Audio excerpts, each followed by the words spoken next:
Welcome to Sivajothi சமையல். வாங்க தூதுவளை தோசை எப்படி செய்து பார்க்கலாம். பாருங்கள், இதுதான் தூதுவளை இலை. இந்த இலை வந்து கொடியில் இருக்கும், முள்ளாக இருக்கும். பாருங்கள், இந்த இலையை கட் பண்ணி கையில் படும் பார்த்து சிசரில் கட் பண்ணிக்கங்க. பாருங்கள், அதை தெரிஞ்ச பாருங்கள் முள். இதுதான் தூதுவளை இலை. இதை வச்சு தான் இப்போ நம்ம தோசை செய்ய போகிறோம். வாங்க எப்படி செய்து பார்க்கலாம். ஒரு கடாயில் எண்ணெய் ஊற்றிட்டு மிளகு சீரகம் போட்டு கொஞ்சம் செவக்க வச்சுக்கோங்க. ஒரு துண்டு இஞ்சி, 2 பல் பூண்டு போட்டு நல்லா வதக்கிட்டு, இப்போ நம்ம கழுவி கிளீன் பண்ணி வச்சுருக்கோம் இல்லையா, இந்த கீரையை எடுத்து தண்ணி இல்லாமல் இதில் போட்டு வதக்கலாம். இப்போது இதுக்கு வதக்கும் போது புளி தேவையில்லை இதுக்கு, ஏன்னா நம்ம தோசை மாவில் தான் இப்போ செய்ய போகிறோம். அதனால் புளி போட போகிறதில்ல. இதில் வந்து 2 காஞ்ச மிளகா போட்டுக்கலாம். நான் வந்து காஞ்ச மிளகா போட மறந்துட்டேன். இப்போ இது கொஞ்சம் வதங்கட்டன்னுட்டு 2 காஞ்ச மிளகா போட்டுட்டு அப்படியே வதக்கிட்டே இருக்கலாம். பாருங்கள், இந்த மாதிரி கலர் சேஞ்ச் ஆகும். எடுத்துகிட்டு 2 காஞ்ச மிளகா போட்டுக்கலாம். இதை கொஞ்சம் நல்லா வதக்கி எடுத்துகிட்டு கொஞ்சம் செவக்கு எடுத்துகிட்டு இதிலையே கொஞ்சம் மஞ்சத்தூள் ஒரு ஸ்பூன் அளவுக்கு, 1 ஸ்பூன் உள்ள கொஞ்சமாக தேவையான அளவு உப்பு போட்டுக்கலாம். ஏன்னா மாவில் கொஞ்சம் உப்பு இருக்குது, அதனால் நல்லா வதக்கியாச்சு. இதை வந்து அப்படியே எடுத்து ஆற வச்சு அரைச்சி எடுத்துகிட்டு வந்துடலாம்.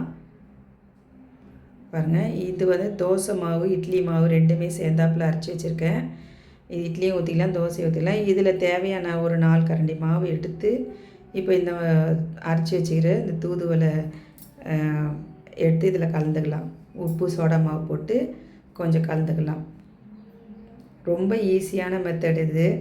இதுக்குன்னு தனியாக எதுவும் செய்ய வேண்டியதில்லை. இது பாருங்கள், ஆளுக்கு 2 தோசை இருந்தால் கூட போதுமானது தான். இது தவாவை காய வச்சுட்டு இந்த மாதிரி பாதியாக வெங்காயத்தை கட் பண்ணி எண்ணெய் விட்டு கொஞ்சம் தேய்ச்சி விட்டுக்குங்க. அடி பிடிக்காமல் வரும். இது அடி பிடிக்காது, இருந்தாலும் நம்ம இந்த மாதிரி தேய்ச்சிட்டு தோசை ஊற்றிக்கலாம். பாருங்கள், நல்லா கலந்துட்டு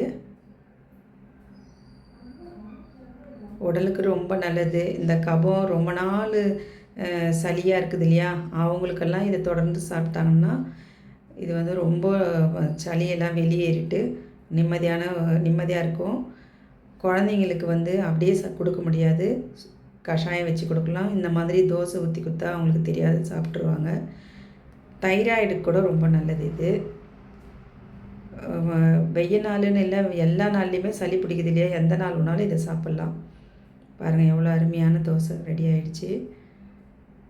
இதுக்கு வந்து சட்னி இல்லை மிளகா பொடி எது வேணாலும் தொட்டுன்னு சாப்பிட்லாம். இதை தொட்டுக்க வேண்டிய அவசியம் கூட இல்லை, ஏன்னா இதில் மிளகு சீரகம் இஞ்சி பூண்டு எல்லாம் சேர்த்துருக்கிறதுனால ரொம்ப அருமையாக இருக்கும். அப்படியே கூட சாப்பிட்லாம். நான் வந்து பன்னீர் மசாலா செஞ்சுருக்கேன், அதை தான் செஞ்சு சாப்பிட போகிறோம். பாருங்கள், எவ்வளோ மொறுன்னு வந்துருச்சு பாருங்கள். இதே மாதிரி நீங்களும் செஞ்சு சாப்பிட்டு பாருங்கள். சளி இருந்ததுன்னா பட்டுன்னு விட்டு போயிடும். ரொம்ப ஆரோக்கியமான உணவு இது. செஞ்சு சாப்பிட்டு பாருங்கள். இந்த சேனல் பிடிச்சிருந்தா சப்ஸ்கிரைப் பண்ணுங்கள், ஷேர் பண்ணுங்கள், லைக் பண்ணுங்கள். பாருங்கள், பன்னீரோடு சேர்த்து அருமையாக இருக்குது.